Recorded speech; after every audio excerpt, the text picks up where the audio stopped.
தாவேகா ஆட்சி நல்ல மாற்றமா ஏமாற்றமா? அவர் கடன் வச்சு அடைஞ்சா அடுத்தவங்களுக்கு செய்வாங்க. இப்ப செய்யலன்னு கேட்க கூடாது. 12 செகண்ட் இதை நீங்க போடணும் கண்டிப்பா. இவர் வருவாரா, 26ல நிப்பாரா, அடிப்பாரா, நேரா போய் முதலமைச்சர் சீட்ல உட்காருவாரா? நாங்க 75 வருஷம் கட்சி நடத்திட்டு குச்சி ஐஸ் வாங்கிட்டு சப்பிட்டு எங்க உட்காந்துருக்காருன்னு தெரியல. நிறைய குச்சி ஐஸ் வாங்கி கொடுத்துருக்காங்க போல இருக்கு நம்ம பசங்க. ஆளை காணோம் சார். மாஸ்டர் நீங்க என்ன தமாஸ் பண்ணி விட்டுட்டீங்கல்ல. நாம் தமிழர் கட்சியின் திரு இடும்பாவனம் கார்த்திக் அவர்களை பேச அன்போடு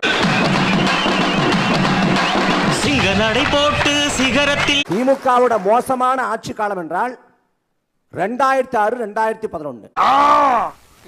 அதிமுக ஆட்சியிலே மோசமான ஆட்சி காலம் என்றால் 91 90. இந்த ஆட்சியை விட மிக மோசமான ஆட்சியாக இந்த தாவேகா ஆட்சி இருக்க போகுது. 50 நாள்ல அது தெரிஞ்சிருச்சா? விஜய் திட்டமிட்டு 41 பேரை கொன்றார் என்று சொன்னால் அது பழி போடுறது. யாரும் சொல்லல.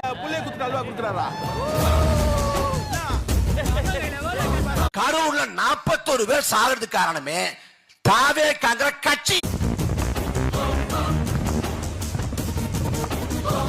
நீ வழக்க போடு, மயில போடு, விஜய் தாண்டா காரணம். 41 பேர் செத்து விழுந்ததுக்கு காரணம் தமிழ்நாட்டின் முதலமைச்சராக இருக்கக்கூடிய விஜய். ஐயோ, இவன் என்ன ஜென்மம், சரியான சாக்கடையா இருப்பான் போல் இருக்க. இல்ல இவ்வளவு பேசுறீங்க, மாற்றம்னு 15 ஆண்டுகளுக்கு மேலா பேசுறீங்க. ஆனா உங்களை மக்களை நம்பலையே. இவங்களை தானே நம்பி ஆட்சியில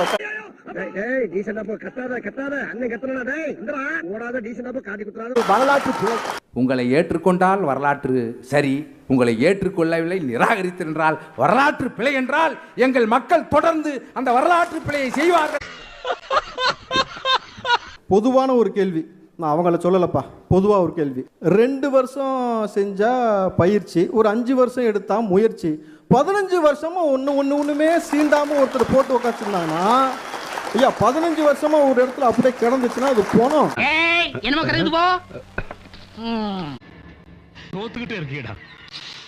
தம்பி இடும்பாவனம் கார்த்தி சொன்னாரு, தளபதி விஜய் அவர்கள் எதற்குமே பொறுப்பேற்க மாட்டாரு அப்படிங்கிறாரு. ஐயா நீங்க படுதோல்வி அடைஞ்சு 4% வந்ததுக்கு தளபதி விஜய் அவர்கள் பொறுப்பேற்கிறார். சிங்கப்பூர்ல சுற்றுலா போயிருக்காருன்னு பார்த்தா அங்க போய் ஆஸ்பத்திரியில் படுத்துட்டு ஒருத்தர் போஸ்ட் கொடுக்கிறாரு, ஏவா வேலுவான். என்னையானாக்கா நெஞ்சு வலி வந்து விட்டது.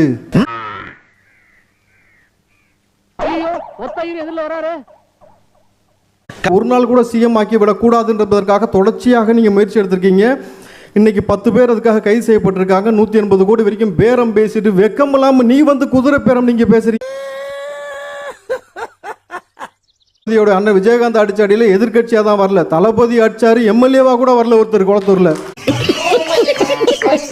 சகோதரர் கல்யாண சுந்தரம் அவர்கள் சொன்னாரு, இது வெறும் ஏமாற்றமா தான் இருக்கு அப்படின்ட்டு. சிஎம் ஆகலான்னு ஆசைப்பட்டார் எடப்பாடி, நடக்கல, ஏமாற்றமா தான் இருக்கும் உங்களுக்கு. 2 வருஷம் செஞ்சா பயிற்சி, ஒரு 5 வருஷம் எடுத்தா முயற்சி, 15 வருஷமா ஒண்ணுமே சீண்டாம ஒருத்தர் போட்டு உட்காந்துருந்தாங்கன்னா, ஐயா 15 வருஷமா ஒரு இடத்துல அப்படியே கிடந்துச்சுன்னா அது போனோம். அண்ணனுக்கு முந்தைய மாதிரி முடியல தம்பி, காலையில 50 லிட்டருக்கு மேல செல்லல. மாற்றம் எந்த அளவுக்கு நிகழ்ந்திருக்கு, அவங்களுக்கு 8ல இருந்து 4 மாறி இருக்கு. பெரிய மாற்றம் தானே. இங்க எந்த அளவுக்கு மாறி இருக்கு திமுகல. ஸ்டாலின் அவர்கள் கூட எம்எல்ஏவா ஜெயிக்க முடியல. அது அடிக்கடி சொல்லினே இருக்காரா.